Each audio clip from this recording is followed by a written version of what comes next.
la papa pokoro. Maria de la Costas.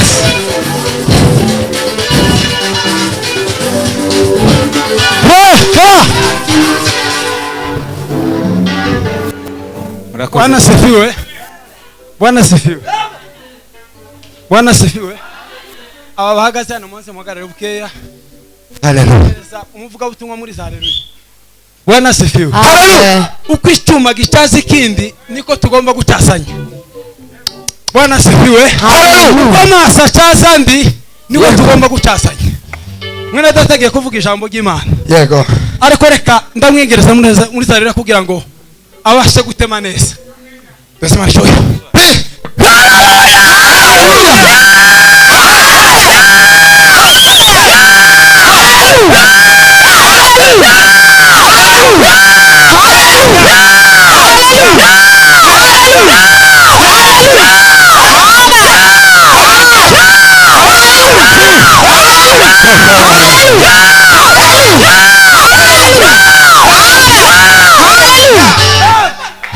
Amen.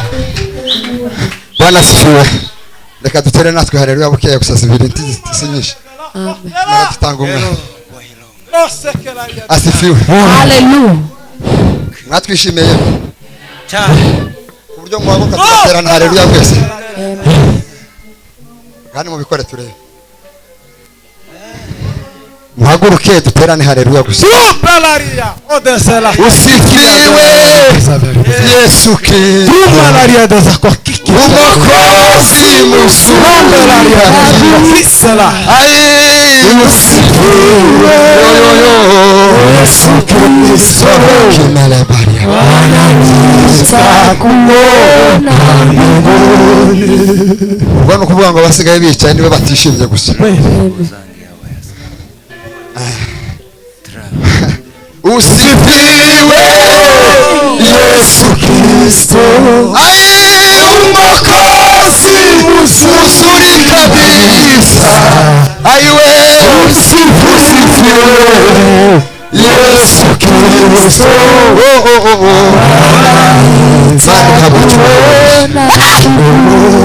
Tusamuri biganza. Haleluya. Pompelari dezakori. Bazavuga ngo bayumve ngo bazabarondogora. Pompelari. Umwanya w'ijambo kabamo. Reka dutere haleluya gusa. Mala ekela do desaria geza. Turangaje mbere nabona ko dukwiye kongera. Kandi nabona ko bidakwiriye. Turi. Pompelari dezakori. Tusamure cyane. Amen.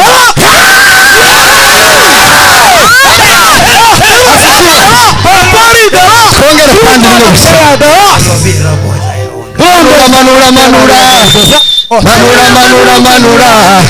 Manura imbaraga zawe Mana.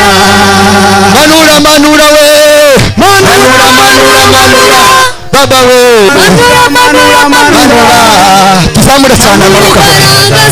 Amen.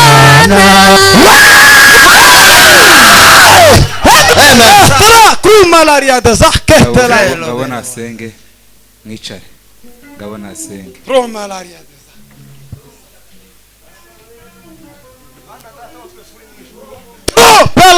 Iwobere gushima no guhimbaza data. Uri byiringiro bizima bitazabikosana bakwirengeye ku mabara wese Israel Imana ikomeye. Yewe dutaramiye kandi mwami Yesu mu bitabo bushobozi wa none. Hamagara imbaraga. Tunejeje mwami no kwimbere yawe. Tutegere cyane kandi twumvisha tugende muri no mugoroba ma. Uyimbazwe byiringiro bizima. Uyimbazwe ukiza kashowe. Niwe dutaramiye kandi Yesu umwanya turi imbere yawe ma. Malaria dezakosakia. Ronde salaria. Mana ona ikisego na kiri. Tugiye kumva ijambo ryawe Kristo. Turakwigiza ngo ijambo ryawe Mana. Ureke ijambo ryawe n'umutuzo. Ureke ijambo ryawe n'umwarimu umuyobozi. Ureke ijambo ryawe n'ubuzima mu izina rya Yesu Kristo w'Nazareti Imana. Mwene datugiye kuvuga ijambo ryawe n'umuro wa Mana we. Turakwigiza kugira ngo ubashe kurikira ijambo ryawe nk'uko watugeneye Mana. Imana yose watanze yumvise nk'uko watugeneye ngo tubashe kuvuga mu izina rya Yesu. Ndakwingiza ukigura amatwi y'imitima yacu abashe kugana icyo watugeneye muri uyu munsi wa None. ndakwingiza ngo kuvuga ijambo ryawe mwami umwuzuze imbaraga z'Imana kandi umukoreshe data ugendane nawe mwami umwuzuze umwuka wera w'ubwenge kugira ngo Yesu abwirizwe nawe Mana mu izina rya Yesu Kristo mwami Yesu Kristo imbere yawe Mana kugira ngo tugenere Mana tubashe kugabana amahoro tubashe kugabana tugenere mu izina rya Yesu Kristo ubwiza bw'Imana n'ubuyobozi bw'Imana zikomeze biganze muri twe asandi kumva gusenga kwacu ni mu izina rya Yesu amen. Amashi menshi kwa masengesho mugize neza Imana muzibaze umugisha cyane. Asante, Mungu awabariki, umefanya vizuri. Semeni haleluya. Haleluya. Hari wakwazitse muri uyu mwanya ibintu byose n'amahoro ni byiza rero mu nzu y'Imana katika nyumba ya Bwana kunda kubwira abacu cyane. Mimi napenda kuambia ndugu zangu aho Imana atanze umunezero wa mahali Mungu ametoa furaha, aho ngaho tuzaba tuhatinda cyane. hapo ni lazima tukae hapo. Nimba Imana itanze umunezero mu ndirimbo, kama Mungu ametoa furaha kupitia nyimbo, mwaba mutinda muri iyo ndirimbo gusa, endelea kuimba wimbo huo mpaka mwisho. Semeni haleluya. Amen. Nimba Imana itubuse mu ijambo, kama Mungu ameingia katika neno, mureke twama turitegera gusa niturangiza tutahe. acha tusikie neno la Mungu kisha tuende. Nimba ari mu mukunga nkuko, kama ni kucheza kama hivi, timukaza murambirwa musi haleluya. Noneho abaririmbyi bicarana mikrofone, waimbaji watakaa na microphone. Nimba hariho nyinshi muheze n'abayumbe, kama kuna nyingine mtawakabidhi, turaguma dukorane waombezi. Hao tutaendelea kufanya kazi pamoja. Mwene data muheze mikrofone, ndugu yangu mpe microphone, namwe mwicarane izindi, na wengine wakae na kugira ngo muntize imbaraga, ili wapate kumsaidia katika kubera nkuko nje nkunda kuririmba. Yeye anapenda kuimba lakini hajui sana. Sinzi kuririmba, kama hajui kuimba lakini anapenda kuimba. Zambe menyo ndi mu butayu ndi jenyine na anajua wakiwa huko katika maombi pekee yake. Nza numva jagororose cyane. Hapo anasikia ikiwa nyororo. Ariko abandi twaba turi kumwe nabo, lakini tukiwa pamoja na wengine filimi kizinga mashwi, yani sauti hiyo haiendi vizuri. Rero dushima Imana kuba hano hantu. Tunashukuru Mungu kwa kuwa hapa. Imana yabanye natwe. Mungu ameendelea kuwa pamoja nasi. Kuva kwa gatano turimo hano. Kuanzia siku ya Alhamisi mpaka siku ya leo. Na Mungu amefanya haya, shukuriwe. Cya kabiri dushime ubuyobozi bw'ikanisa. Pili tunashukuru viongozi wa kanisa. Duciye bugufi kubwanyu bashumba. Tunanyenyekea mbele zenu kuba mwaratwemere kugira ngo dukorere hano hantu. Kwa sababu mmekubali tuwe mahali hapa. Kubera kuko ni ibintu bihenze cyane kugira ngo hiyo ni maneno ya thamani sana. Duciye bugufi kubwanyu turabashimiye. Tunanyenyekea na tunawashukuru. Cya kabiri tubashimiye kuba muduhaye kano kanya. Na pili tunawashukuru kwa kutupa nafasi hii akagatuti na kutupa madhabahu hii. Akagatuti karahenze cyane. Hii madhabahu ni ya thamani. Nuzoza ukageraho, ukifika hapa uzushima Imana, shukuru Mungu kandi ugakoreshe neza na utumie vizuri kugira ngo izina ry'Imana rihabwe icubahiro, ili jina la Bwana litukuke. Rero nuko je sinze kuvuga cyane, mimi sijui kuongea mengi na hayo shukrani zinatosha, kandi bivuye kundi ba mitima na imetoka katika roho. Tugiye gusoma ijambo ry'Imana, tasoma neno la Mungu. Abaroma ni Warumi, kitabu cha Warumi 12 sura yake ya 12 no kuri 2 mstari wake wa 2. Umusomyi mwiza uzi gusoma, yule msomi mzuri atatusaidia na dufashe kugira ngo dusome kandi tubangutse cyane. Umusomyi mwiza Abaroma kangahe? 12 no kuri 2. Kadusome mu izina rya Yesu. Kandi ntimwishushanye n'ab'iki gihe, ahubwo muhinduke rwose mugize imitima mishya, kugira ngo mumenye neza ibyo Imana ishaka, ari byo byiza bihishwa kandi bitunganye rwose. Amen. Amen. Semeni haleluya. Haleluya. Niri jambo tugiye kuganira. Hili ndilo neno tutakalolizungumza. Kandi ijambo abantu benshi barariganira. Na watu wengi wamezungumza kuhusu neno hili. Kandi abantu benshi bararyumvise. Na watu wengi wamesikia neno hili. Nijyo janje muri kino gitondo. Asubuhi ya leo hilo ndilo nimeingia roho, ili tupate kuzungumza na nyinyi. Semeni haleluya. Haleluya. Semeni haleluya. Amen. Cyane haleluya. Haleluya. Tugiye kuganira hejuru yo guhinduka. Tutazungumza juu ya kubadilika. Guhinduka. Kubadilika. Niwo mutwe w'ijambo. Hiyo ndio kichwa neno. Niyo twavuga ibintu byinshi, japokuwa tutaongea mengi, cyangwa se tukavuga makeyi, ama tuseme maneno machache, ariko tuhagarire kuri iryo jambo. Lakini hiyo ndio kichwa cha neno, kubadilika. Semeni haleluya. Amen. Kandi ngo muhinduke rwose, na mtabadilika kabisa. mugize imitima misha, mkiwa na mioyo mipya. Semeni haleluya. Amen. Guhinduka, kubadilika, tugize imitima misha, tukiwa na roho mpya. Kandi turavuga twihuse cyane, tutazungumuza kwa haraka, kandi tugiye no kurangiza ukweli twarangisha, tuko karibu kutamatisha. Lakini semeni haleluya. Haleluya. Duhinduke rwose, tubadilike kabisa, tugize imitima misha, tukiwa na roho mpya. Noneho nko ku rugero, kwa mfano, kugira ngo abantu bavyumve, ili watu wasikie vizuri. Semeni haleluya. Amen. Iri kanisa igihe mwarijemo, kanisa hili wakati mumeingia, ntabwo ari ukujya rimeze, si haikukuwa kama hivi. No kujya rimeze se? So kujya rimeze, haikukuwa kama hivi. No kuvuga ngo ntijyari giza cyane, haikukuwa nzuri sana, ariko abashumba babitegereje, lakini walipoangalia babona kuko ari ngombwa kugira ngo barihindure, wakaona ni vizuri wabadilishe. Semeni haleluya. Amen. Kugira ngo barihindure, kusudi wabadilishe, noneho bararihindura, wakabadilisha, bakora akakantu, wakafanya hii, wakatengeneza hii. Babona ntimwabone ko ari keza, hamuoni kama ni kazuri kandi karabere na iko sawa. Semeni haleluya. Ahangaha naho suko ari hameze, hapa haikukuwa hivi, noneho barahindura na wakabadilisha hii, hamera neza cyane, na wakakuwa vizuri sana. Kandi mumpinduka, na katika mabadiliko hayo hainaletwa na mtu mmoja.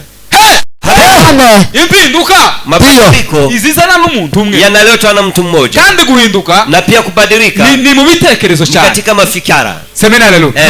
Iyo wagize ibitekerezo byagutse, ukiwa na mafikara makubwa, no kuvuga ngo ibintu byinshi byabihinduka, maneno mengi yanabadilika katika maisha yako. Ariko indafite ibitekerezo byagutse, lakini kama una hayo mafikara, wohera aho ngaho, unaweza kusimama tu hapo. Noneho umaze kuhindura, walipobadilisha, mubona kuko ari byiza, mkaona ni vizuri kugira ngo muhindure na hata hapa juu mbadilishe. Uko hantu hasa, na mnaona gisi kuna fanana, na hangaha ko murabona bisa, na hapa mnaona kuna fanana. Ne hakecha wapi pazuri sana, ahase wake, hapa ndio kuna tabasamu. No kuvuga ngo hano hari impinduka, yani hapa kuna hayo mabadiliko. Guhinduka rwose, tugize imitima misha, mpya, kandi guhinduka, na pia kubadilika. Nababwiye ngo hari ibintu byinshi abantu baza basenya, kuna maneno mengi watu wanafanya kugira ngo wongere kandi wubake ibindi, ili wapate kujenga ingine mpya. Habe no munzu tuye, hata katika maisha ya kinyumba, tuyemo hari igihe abubasi bazabona kuko ari ngombwa kugira ngo uyihindure. Hata kuna wajenzi mahali wanaona lazima ibadilike, wacha kuyihindura, na ukienda kubadilika, ukongera kandi ugasenya, ni lazima ubomoe mahali moja. Noneho ukavuga ngo ibi bintu, unasema hii tizongera kandi gufata form, yani haitakuwa tena na sura, uchafu bwinshi cyane, na inakuwa na uchafu mingi. Ariko bamara kuhakora, lakini ukimaliza kutengeneza, ukaza wifuza kuareba, na unatabasamu kutazama. Haleluya. Ijambo ry'Imana, katika neno la Mungu, hari ibintu byinshi uzubona zari kugira inyungu. Kuna maneno mengi alikuwa anafanya kwako, kubw'Imana, lakini kwa kusudi ya Mungu, Imana yakugeramo, na Mungu akiwa ndani yako. Semeni haleluya.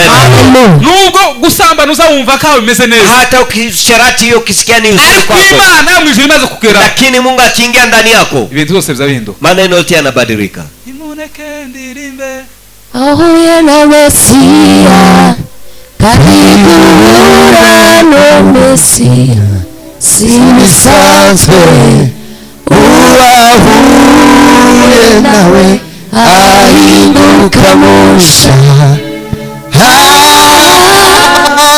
mwari muzi narahindutse ubundi musha. Pawulo yandikira Abaroma, Pawulo alipoandikia Warumi, yabandikiye no jambo rwo muhinduke rwose mugize imitima misha, akawaandikia akawaambia mbadilike mkiwa nayo mpya, kugira ngo mumenye ivy'Imana mw'ijurishaka, ili mujue yale matakayo ya Mungu. Nukuvuga ngo Abaroma bari barinejeje mu buryo, yani Warumi alikuwa amejifurahisha katika nafsi yake, bibagirwa Imana rurema, lakini wakamsahau Mungu.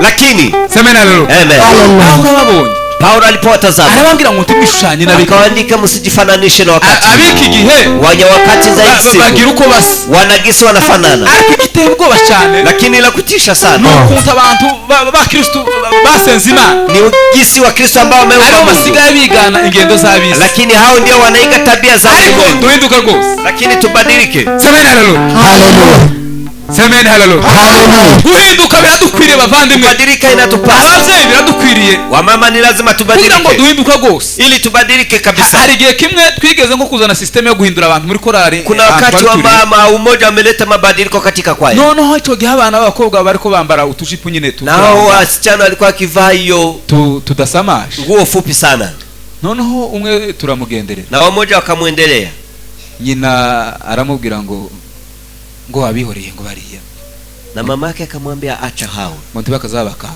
wasiwe wanawatisha. ngo mugende ngo mwambara uko mushaka ngo nenda mukavae gisi mnapenda. Semeni haleluya. Naho hari umugi ukomeye cyane. Na hapo kulikuwa kandi ibi bintu turimo tubabwira. Na maneno haya tunaishi siku hizi. Ni zakera cyane. Hayo ni ya zamani sana. Abantu bagende bigiye kireke. Watu wameenda katika hizo sana. Lakini lile linatupasa. Weka duhure na Yesu. Duhinduka rwose. Kandi igitangaza. Na kujabu. Nuko usanga bene abo bambaye gucya. Ni ukikuta watu ambao wamejaa hivyo. Rimwe bagashiraho imoshware. Na kienda kukao naona nataka kuficha sijui. Kandi imoshware ntigene si imyambaro ya.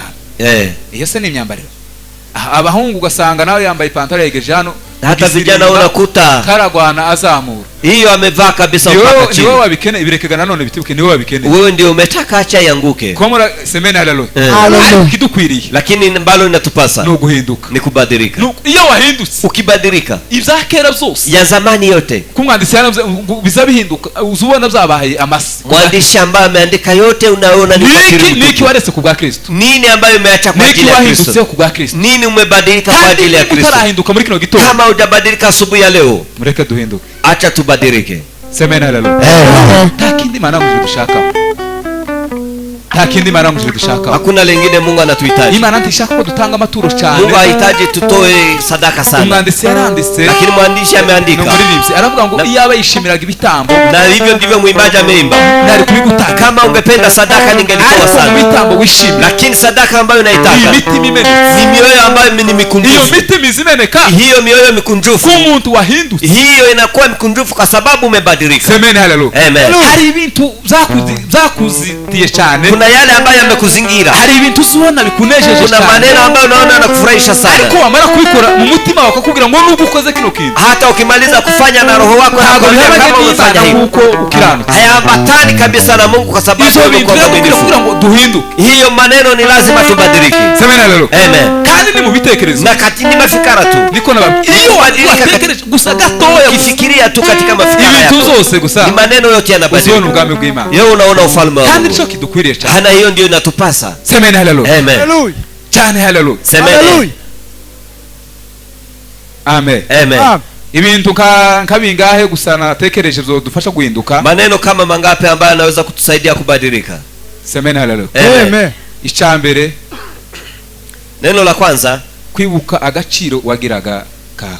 Ni kukumbuka samani yako ya awali. Agaciro Imana nguzurara yaraguhaye. Samani Mungu alikuwa amekukabidhi. Abantu bari mu kwiyambura agaciro. Watu wanajivua samani yao. Noneho ubwiza bw'Imana bukabarangira. Na utukufu wa Mungu naisha ndani yao. Ariko ikizaguhesha kuongera kandi guhinduka. Lakini ile itakusaidia kubadilika. No kwibuka agaciro Imana nguzurara yaraguhaye. Kumbuka samani Mungu alikuwa amekukabidhi. Semeni haleluya. Haleluya. Adamu na Eva. Imana nguzurara yarabahaye agaciro. Na Mungu alikuwa amewapa na samani kandi ngo Imana yageze bagenderera na Mungu alikuwa akiwatembelea kila siku. Kugendererwa n'Imana. Kutembelewa na Mungu kila siku. Ariko Satani arabashuka. Lakini shetani alipofika hapo. Abambura agaciro. Yeye akawapokonya ya samani alikuwa ndani yao. Agaciro kakuvuyemo. Na kama samani imetoka kwa ajili yako. Nubwo abantu batokubwira. Hata wanabii wasikuambie. Ariko wewe umutima wawe. Na wewe mwenyewe unajua kwamba umepokonywa kitu ya lazima. Semeni haleluya. Amen. Niyo utambuka zubona nkaho ibintu. Hata ukiendelea kucheza unaoroka sana. Uzumenya kuko ubwiza bw'Imana bwakuvuyeho. Wewe unajua kwamba utukufu wa Mungu umeondoka juu yako. Gusa abantu tubokubwira. Je, watu hawezi kuambia? Ariko kujya babako. Nao wanakuona. Lakini wongere kandi wesha agaciro. Ni lazima tena ujipe thamani yako. Umwandisi yaravye ngo twiha agaciro nko bakozi b'Imana. Twiha agaciro nko bakozi b'Imana bagabura ibyaha. Semeni haleluya. Agaciro. Samani. Winginga Imana kugarura agaciro ka. Ni lazima uombe Mungu akurudishie samani yako. Semeni haleluya. Amen. Ico gihe wakati huo uzahinduka. Utabadilika. Nimundeke ndirimbe. Ahuye na Mesia. Kandi Mesia. Sisate. Ahinduka musha. Bari musaya mutundi musha. Semeni haleluya. Semeni haleluya. Amen. Kandi haleluya. Haleluya. Icyakabi neno la pili no kwiyanga. Ni kutubu. Umuntu ukeneye guhinduka. Mtu ambaye anataka kutubu, kubadilika. No kwiyanga. Ni kwiyanga ni kujikana mwenyewe, kwiyanga ni kujikana mwenyewe. semeni haleluya. Amen. kwiyanga Kujikana ni ukuvuga ngo hari ibintu byinshi umubiri ukunda mu buzima bwawe, kuna maneno yale mwili wako kandi unahitaji. uzarebe hari igihe ushobora kwirirwa no mu kazi kandi ukamupagasa, Hata kuna mahali unashinda katika kazi unafanya ukaba kazi wirirwa utariye bukiye, na unashinda bila kukula, ariko umunsi watekereje gukora amafungo, lakini siku ambayo umefanya kufunga, semeni haleluya, kubera umubiri wawe, sababu ya mwili watekereje wako gusa kugira ngo ufunge usenge, wasema wache kula uombe, inzara ikame gutangira saa sita z'ijoro, na njaa inakuanza saa sita kandi za umuntu usiku, wariwe n'inzara saa sita z'ijoro yajyana, na mtu ambao njaa imemshika usiku uwo muntu akilala, nawe ni igitangaza. na huyo ni hajabu. ariko umubiri, Lakini mwili, semeni haleluya, amen, inzara ikame itangira kukurya na cyane, mwili inaanza kukula ariko sana, kugira ngo uneshwe n'Imana, ili kusudi ushinde izo upate bintu ugomba Mungu, kuziyanga. ni lazima maneno hayo yakatae. semeni haleluya, Amen. ukiyanga, Maneno hayo ni lazima kwiyanga yakatae. ni Kujikana. ukwitanga, Yani ni kujitoa, ni kujitolea ni kabisa, kujitoa, ukiheza Imana, kujitoa na kujipa ugakora Mungu, amafungo nubwo na umubiri kufanya hayo na ukanakataa kule ijapo semeni haleluya, unataka. Amen. nubwo umubiri kukugira ngo ujye ibintu Hata mwili byiza unakuambia kula vitu zo mu vizuri bwami, ambayo hiyo, ariko semeni amen, lakini kugira ngo uhinduke ili ubadilike ugomba kwiyanga. ni lazima ujikatae. semeni haleluya. Amen. umwanditsi yaranditse Mwandishi Wagalatia, ameandika wa Galatia, semeni haleluya, amen, Abagalatiya aguma kubabwira imbuto z'umwuka, wa Galatia alipoandika katika karama za roho, semeni haleluya, amen, arababwira ngo mwifuze umwuka, akawaambia tamani roho, kuko umwuka wifuza ibyo kamere irari, kwa sababu roho ambayo anahitaji, ambayo hiyo nafsi kandi haitaki, kamere nayo na hiyo nafsi izayanga ibyo umwuka nayo nayo inakataa yale roho ambayo ibyo inataka. bintu kuko bihabanye, Na maneno haya kwa sababu ni bityo bituma tofauti, ibyo umuntu adashaka gukora atabikora, ndio maana mtu ambaye anataka kufanya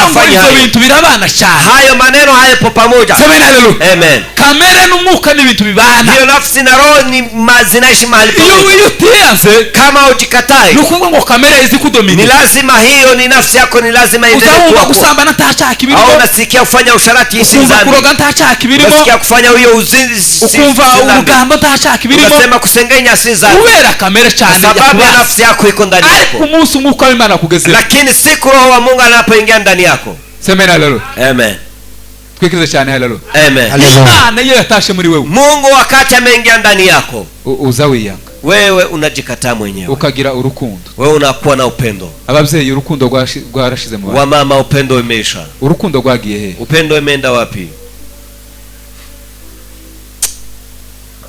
Imana nguje tubabaresha, semeni haleluya, wongere wiyange, Lazima uendelee tena kujikataa ukunde Imana cyane, na upende Mungu sana, uwo mubiri nubwo ushaka kugukoresha ingawa hiyo mwili inataka ibyo kutumia, yifuza, ambayo yale mwili unataka, ariko mureke umwuka w'Imana ari uganza. lakini acha roho wa Mungu atawale. umwanditsi yaranditse aravuga ngo abayoborwa n'umwuka w'Imana Mwandishi ameandika wale wanaoongozwa na roho wa Mungu, ngabo nibo bana b'Imana, wao wote ni wana wa Mungu. semeni haleluya. Amen. kuririmba cyane ntabwo ari cyo kigenderewe cyane, Kuimba sana sio inahitajika gutamba sana, ntabwo ari cyo kigenderewe, kucheza sana haitajiki no sana, gutura amaturo Imana nguje kwishimira ntabwo ari cyo kutoa kigenderewe, sadaka si sana. ikigenderewe gusa ni uguhinduka, Yale ambayo yanatakikana ni kubadilika, no guhinduka gusa, ni kubadilika. semeni haleluya. Amen. hari umukozi w'Imana umwe bigeze kuganira, Kuna mtumishi wa Mungu mmoja ameongea, nimba ari Moses Kurora na Billy Graham, ni kama ni Brigham na Moses Kurora. noneho ngo umwe abaza uwaba Mmoja akamuuliza ndugu yake, urugendo rwo kuja mu ijuru kurabona ruresha gute? akamuuliza, je, safari ya kwenda mbinguni ni Moses kiwango Kurora gani? aramubwira ngo urugendo rwo ku ijuru ngo azabona ngo iwe ngo ruresha n'ikaramu.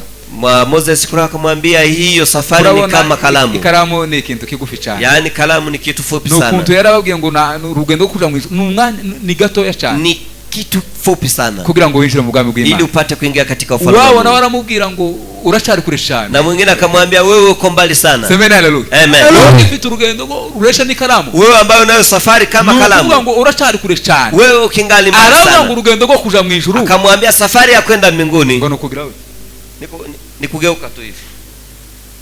semeni haleluya. Amen. kugira gute? Ni kuangalia pande yako ukaba kidogo winjiye mu ijuru, na unaingia katika mbinguni. kugira gute aga no guhinduka, Kuingia tu hivi ni tuzi kubadilika. ko ngira gusenda ndahindukira, Haoni kama amefanya hivyo ibintu byose mu bitekerezo katika mafikara yako. bigomba guhinduka, Lazima mtu mmoja abadilike. ugashaka ubwami bw'Imana, Utafute ufalme wa Mungu. semeni haleluya. Haleluya. icya gatatu, Neno la tatu. amen, Amen. no kwisubiramo, Ni kujihoji. kwisubiramo, kujirudia ama kujihoji. Reka dusome ijambo ry'Imana. Tasoma neno la Mungu. Umwandisi umusomye n'ubundi yongera dusomere. Na huyo mtu ataendelea kutusaidia kusoma. Luka, yani ni Luka 15 fungo yake ya 15 Luka mtakatifu no ku 17 hadi 17. 15 no ku 17. 15 no ku 17.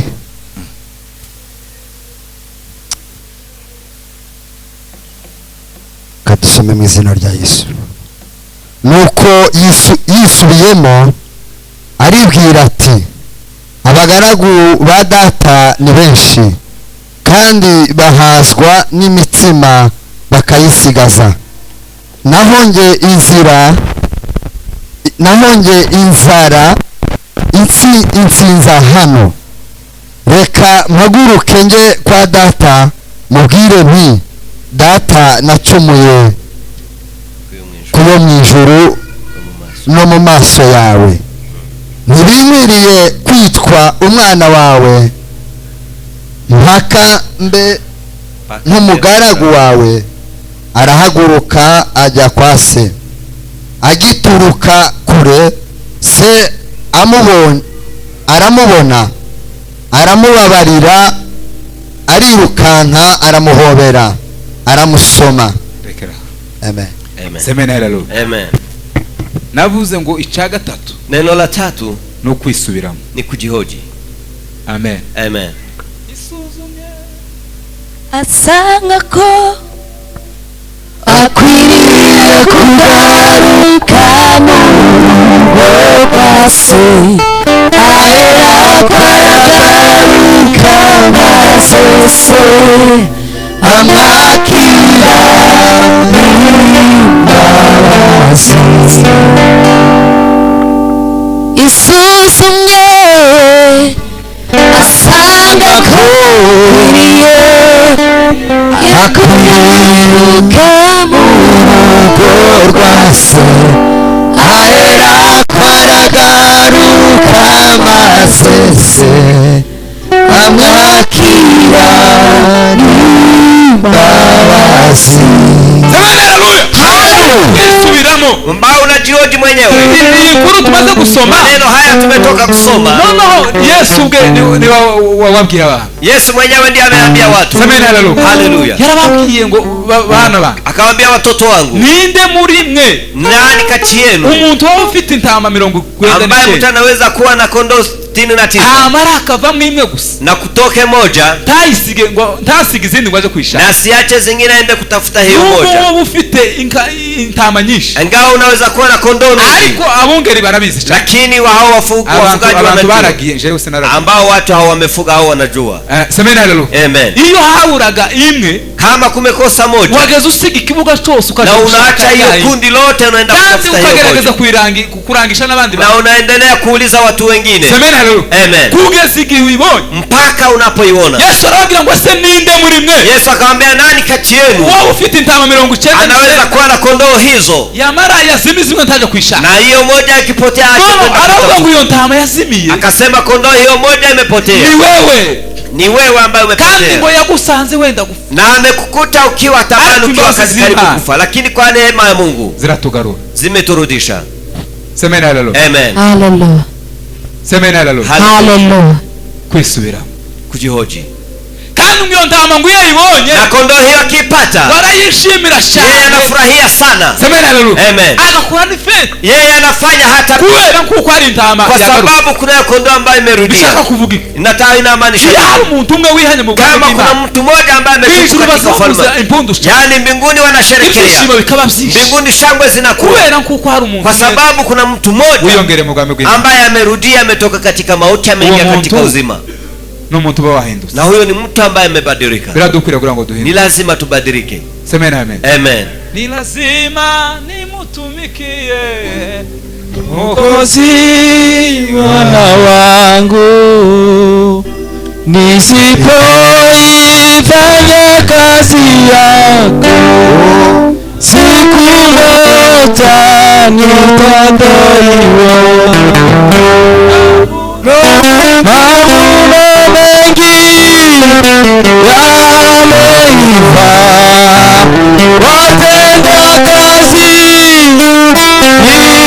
wachache lazima nimutumikie. Bwana Yesu umejihoji. no semeni amen. Amen. Abona kuko atari ngombwa kugira ngo ahore mu bucakara. Yeye akaona si lazima endelee No, katika yigirina. Yeye mwenyewe akafikiria katika shauri. Habari hizo tunajua sisi. Amen. Yigirina. Yeye akajipa shauri. Yari ise umugabane. Yeye kwa sababu alikuwa ameomba babake mali. Aragenda acha kure n'umuvyeyi we. Yeye akaenda mbali na wazazi. No, ari inezeza mu. Yaani akajifurahisha kubera ko kise yari umutunzi yarera sababu babake alikuwa amempa mali yake. Bari ko ngwageri yo ngiyo. Alipofika huko bari inezeza. Yeye akajifurahisha. Basahisha ibintu byose. Yaani akajifurahisha na akamaliza mali yote. Mutungo yarera muhaye umuvyeyi. Yaani mali yote baba alikuwa amempea. Urarangi. Akamaliza. Bwizariraba. Yaani njaa ikaingia. Semena rero. Amen. Bizari maze kuba. Njaa ilipoingia.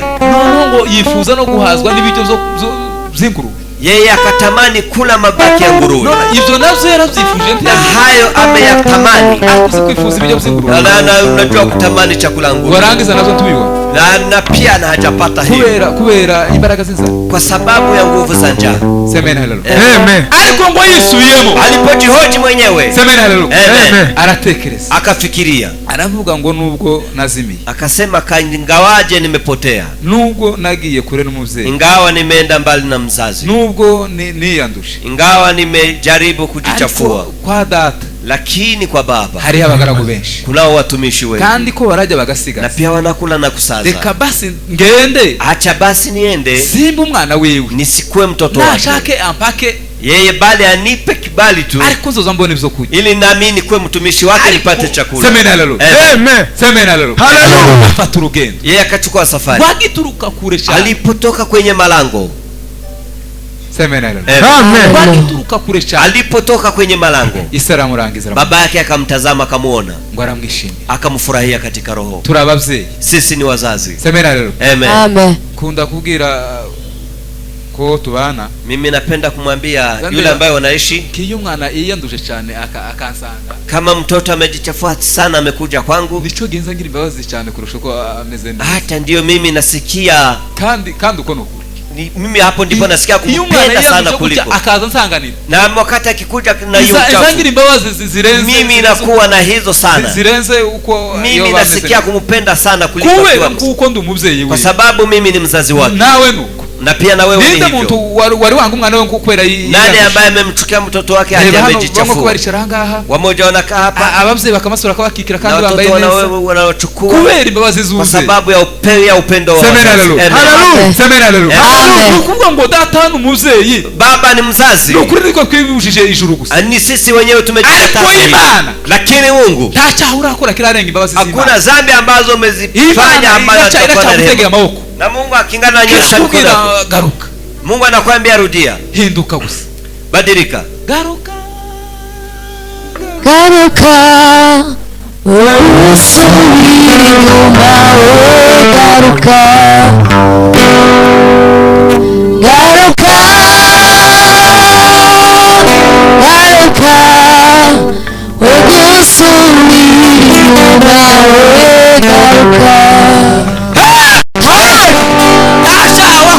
Hakuna dhambi ambazo umezifanya. Kiasi imbabazi z'Imana. Ambazo zinapita rehema ya Mungu. Hakuna. Biradukwiriye. Ni lazima anatupasa. Hapa abashumba. Hapa kuna viongozi. Babereyeho kugira ngo twature. Ni lazima waende kutubu kwao. Wongere kandi wature. Endelea tena utubu. Wisubiremo. Endelea tena ujioje. Imana umwana we. Niambia Mungu hapa Mungu nimekosea. Nawe mu buryo bukomeye. Hapa nilikuwa nikiwasiliana na wewe. Daimoni yara. Lakini nimeibiwa. Amenipokonya roho yangu na furaha yangu. Amenipokonya kuwa nyumbani mwako. Na amenitoa samani yako ndani yangu. Hindukira. Geuka. Na ubadilike. Hinduka. Badilika. Ugize umutima musha. Na ukiwa na roho mpya. Kugira ngo Imana nguziboneshe umutima. Na ile Mungu apate kukuneemisha ndani ya roho yako. Semeni haleluya. Haleluya. Mose umukozi w'Imana. Mose mtumishi wa Mungu. Ni cyitegererezo cy'abizera. Ni kielelezo kwa kwa aminifu. Semeni haleluya. Amen. Yari mu bwami. Yeye alikuwa katika ufalme. Yari mu bwami. Alikuwa katika ufalme. Lakini kubera agaciro k'Imana yari sababu ya samani Mungu alikuwa ameweka ndani yake. Kwitwa umwana. Yeye amekataa kuitwa mtoto wa binti wa Farao. Semeni haleluya. Amen. Hallelujah. Nubwo yari mu bwami, ingawaje alikuwa katika ufalme, nubwo yajyaga ibyo yifuza byose, ingawaje alikuwa akikula yale anataka, ariko kubera imbaraga z'Imana, lakini kwa ajili ya nguvu za Mungu zilikuwa juu yake. Imana mu ijuru yame, sababu ya samani ya Mungu ilikuwa juu yake. Yanga kwitwa, yeye amekataa kuitwa mwana wa Farao. Semeni haleluya. Amen.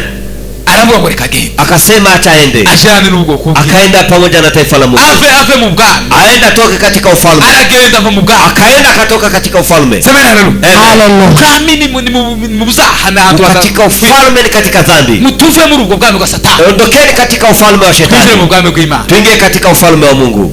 Semeni haleluya. Amen. Semeni haleluya. Haleluya. Tubadilike, duhinduke rwose, tubadilike kabisa, tugize imitima mishya, tukiwa na mioyo mipya. Banza curanga kandi wihute.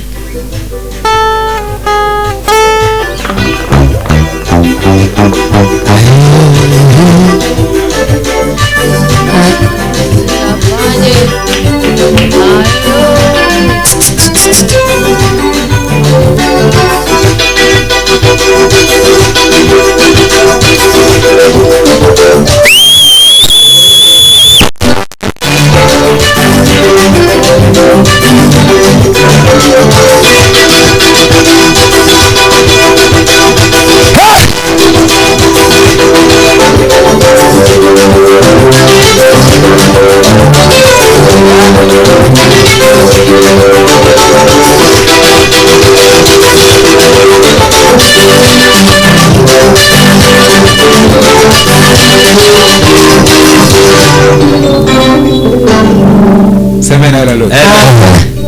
Twasoma ijambo ry'Imana, tumesoma neno la Mungu, byavuze ngo nuko muhindukire rwose, nimesema tubadilike kabisa, tugize imitima mishya, tukiwa na mioyo mpya, kuko ari cyo Imana nguje dushaka, kwa sababu hiyo ndio Mungu anahitaji. kandi Imana iracyahari, na Mungu angali yupo, imbabazi z'Imana ziracyahari, rehema za Mungu zipo. nitwe gusa twibushije ubwami